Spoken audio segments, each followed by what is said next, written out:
Hello, lacrosse fans and friends. Amanda Master here with World Lacrosse Now, excited on a very hot and humid day here at the Palo Sixes Cup in Florida. We are really excited today to be joined by our friend Javier Silva, who is not only involved with the Colombia national team, both on the men's and women's side, but also across the nation. So thanks so much for joining us. We're going to dive right in. Talk to me about the competition here. What does Sixes look like? Where do you see it going? It's intense. It is fast. It's exhausting just watching our guys run around. It's a lot of fun, and I definitely see this picking up some steam, especially in Latin America where we don't have as many numbers. And it's pretty steamy out, in case you guys didn't know. Humidity at like 100%, you know, a little bit. So we talk about Sixes being really a catalyst for development of the sport worldwide. Talk to me about Sixes in Colombia and also with Lacrosse the Nations. Yeah, so in Colombia specifically, we've decided that going forward, most of the competitions in country are going to be Sixes, just because we don't have the numbers in terms of players on the ground. Kids are going to get more reps, they're going to get better faster, and it's going to make them better equipped for the field game. Especially now after actually seeing it, the physical condition that the guys and the girls need to be in, like stamina-wise and endurance-wise, is going to make them 20 times better on the big fields. And then for us in Lacrosse the Nations, we've always been playing this way. We've been playing 5-on-5 on basketball courts since we started back in 2009. So it's nothing new to us. This feels a little bit bigger, but it's the same concept. So talk to me about Lacrosse the Nations. I know you do a ton in Latin America, Panama, Colombia. Talk to me about the program there. What is it? Where is it going? Yeah, so we were founded back in 2009. And the mission behind our organization is to use lacrosse, not to teach lacrosse or grow the sport necessarily, but to use it as a catalyst for education and opportunity for kids in communities that need it, right? And we have a twofold mission, really.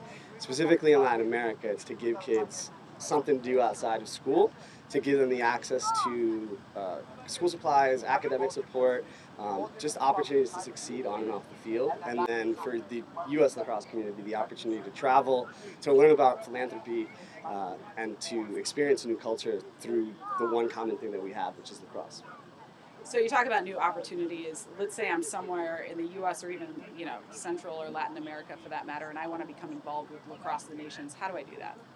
I think the first thing you should do is get on our social media, follow @LaxTheNations.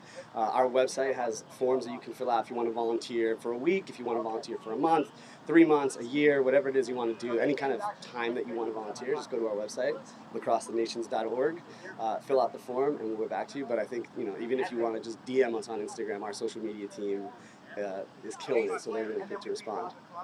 So same question, but for the Colombia national team, both on the women's and men's side, if I want to become involved, if I want to help you coaching, how do I do that? The easiest way, again, probably Instagram. Our coaches on the ground in Colombia love using Instagram, so I would recommend that. Or just email colombialacrosse@gmail.com. We're always looking for players, coaches, refs. We need all of those. Specifically for Colombia, we have a Sixes tournament in November that we're going to use to evaluate players for the upcoming qualifying and World Championship events. And then we probably will have more tournaments in 2022 as well. So players, coaches, refs, everything we need it. So I know you've coached domestically here in the U.S. and internationally. What is your most favorite thing about coaching in Colombia? The guys and the girls. It's got to be the players. They make all the stress of putting a tournament like this together worth it.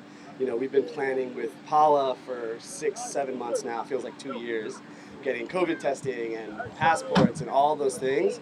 But when we got on the field, we were warming up, just hanging out with the guys and watching the girls throw it around. That's it. That's all that matters. To get into some AC. Thank you for joining us, and be sure to tune in next week for our next World Lacrosse Now.